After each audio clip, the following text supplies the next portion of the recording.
You know, there are literally hundreds of experiments taking place on board the International Space Station, each and every expedition while the astronauts and the cosmonauts are up there. One of the most important lessons that the International Space Station is teaching us is how the human body actually reacts to being up there for up to 6 months. Whenever we take a look at going to Mars or going to an asteroid or those longer type missions, how our bodies react to those types of journeys is going to be incredibly important. We're here at the Cardiovascular Lab here at the Johnson Space Center. I'm joined by Stuart Lee, who is one of the lead scientists for this laboratory. Stuart, let's talk a little bit about, first of all, what this lab does, and then we'll take a look at some of these machines back behind us.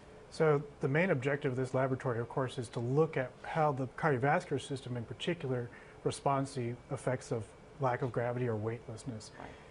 We're involved in several studies. One of the most important ones we're doing right now is the integrative cardiovascular experiment.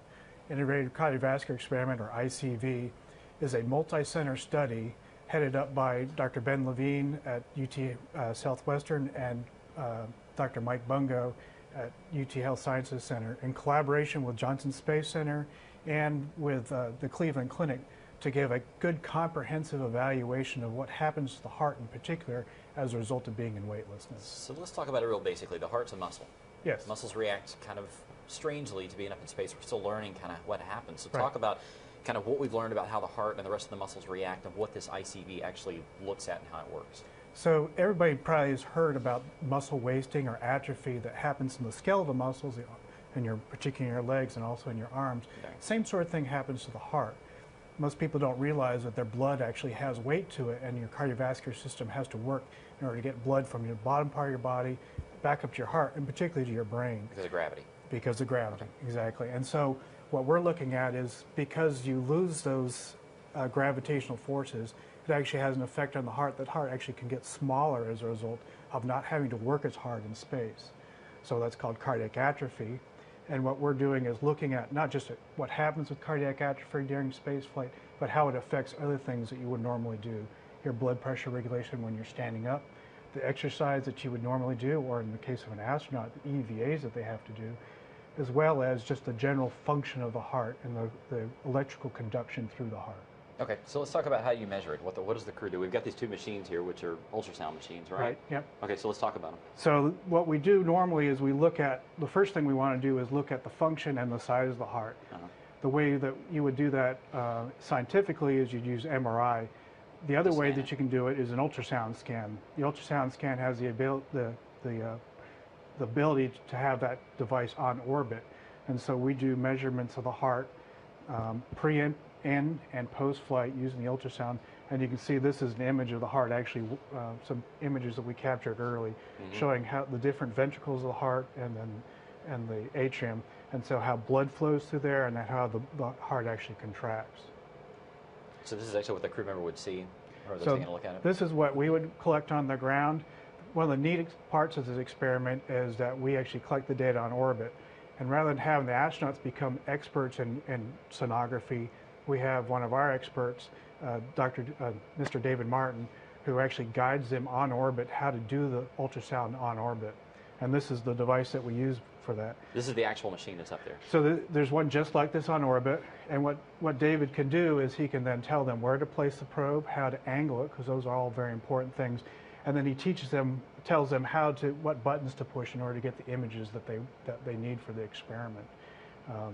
So that he's sitting in mission control, he sees the images they see, and he also sees them doing the work. So it's not like they have to become a PhD or an MD to Right. run these type of machines. Yeah. They just take some basic training, and then the ground teams can really kind of guide them through. Right. You know.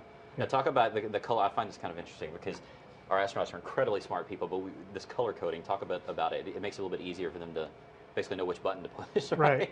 So, there's lots of different buttons on here, and they've got all their own little labels on it, and it means a lot to the sonographers, the people who normally do this stuff. But it doesn't necessarily mean a lot to, an astronaut who hasn't had as much training. So David could say, push pink number 2, and that they would know exactly where to go to it. This is a template specifically designed for this purpose by NASA to be able to do this sort of stuff.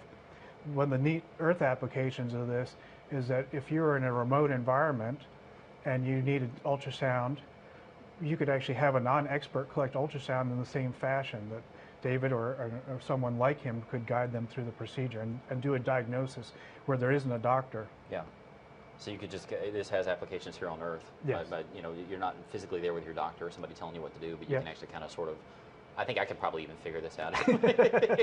It's a neat little system. So talk about this ICV experiment. What have we learned about the heart? And you said it gets smaller, but how do you combat that? Like what would you do to? Well, the best way that we know how, or the way we're doing it now, is with exercise. Mm-hmm. And so exercise on the ground makes muscles grow. It also helps the heart as well. And so we do the same sort of thing on orbit. The astronauts participate in treadmill exercise and cycling exercise, as well as weightlifting type exercises. And all those sorts of things are good for the human body. What we've learned so far is kind of interesting, that we expect there's a certain amount of individual variability among astronauts. Some people lose more, some people lose less. What's pretty cool about the preliminary data so far suggests is that the amount of exercise or work, cardiac work that your heart does on orbit is actually related to the amount of atrophy we see. So somebody who does a little more loses less of their cardiac mass, and people who end up doing less than they would normally do on the ground would lose more. So there's a direct correlation between basically how much so exercise far you put into it. That's fascinating. Yeah, the study's about halfway through, so we're still learning a lot. So I don't want to put too much stock in that. It's been going on for three years? 3 years. We've got 3 crew members on orbit right now, and we've got a couple more after that. We should be done in the next couple of years, and we should be able to start disseminating the results at that point. How often do they do this type of experiment? I mean, they're very busy up there, so how often do they actually work with this type of experiment, and how often do they participate in? So we have a couple several data collections before flight, so we get an idea of what their heart looks like and how it functions on the ground, as well as we get an idea of the amount of work that the heart does using what's called ambulatory monitoring, where we measure blood pressure and heart rate throughout 48 hours. So we get a baseline of what they normally do, their typical day, and then we repeat that 5 times on orbit. So early in the mission, all the way to the end of the mission, we'll repeat those measurements of sonography and then the cardiac work measurements. The sonography, takes about half an hour, 45 minutes to do the measurements. We do it both at rest and during exercise. And then the other stuff that we call ambulatory monitoring, where they wear it's an EKG and blood pressure monitor, that they wear for 48 hours. It doesn't really interfere with their day per se. So they're able to do their normal activities, because what we're trying to capture is what they normally do. That's fascinating. It's interesting that we're still learning about the human body and how it behaves up there, because it's quite different. Right. There's a lot to learn, and everybody's different, and we're trying to figure out what the best countermeasures are to get us to Mars and to other planetary surfaces, so we can learn more about our solar system. Well, thanks a lot, Stuart. Thank We'll you. be back in just a few minutes. We'll be talking about yet another experiment that's going to be on board the space station that the crew is going to be participating in the future, that uses the same type of equipment, and talk about what the purpose of that is. We'll be back in a few minutes.